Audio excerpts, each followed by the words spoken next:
This is 31st night celebration. මේක totally surprise එකක්. මම දන්නේ නැහැ මෙතෙන් එනකන් කොහෙද ආවේ කියලා.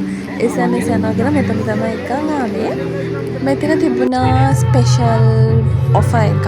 එතකොට අපිට entrance fee එක 500 එක්කෙනෙකුට per person. ඊට පස්සේ අපි අතට ගිහිල්ලා එයා ටිකට්ස් දෙකක් දෙනවා සහ බෑන්ඩ් එකක් දෙනවා. එතකොට යද්දි අපි ඕඩර් කරන ෆුඩ් වලට ඩ්‍රින්ක්ස් වලට අපි ඕඩර් කරද්දී යාලා entrance fee එක අඩු කරනවා.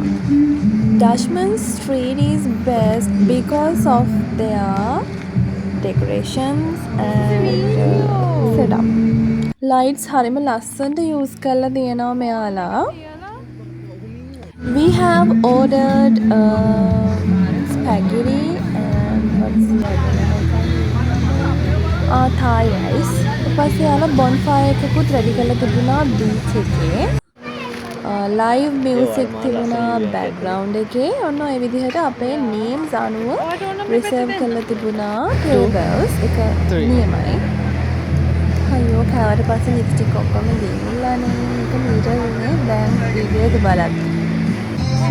ඊට පස්සේ අපි 10:30 වලට වගේ මෙතනින් එළියට ආවා හේතුව අපි 12 වෙනිදා යන්න plan කරන්න හිතුවේ meals එකට. මොකද එතන මාත් ලස්සනට ඇති කියලා හිතුවා. කිව්වා වගේම එතන තිබුණා. ඒක මම කලින් වීඩියෝ එකක් දැම්මා. බඩත් පිළිලා හොඳටම ඇලුවේ. එහෙනම් අපි දැන් මේ කතා කරගෙන ගියේ beach එකට. නැත්නම් Thai dinner try කරන්න යනවා. Thai dinner chai tea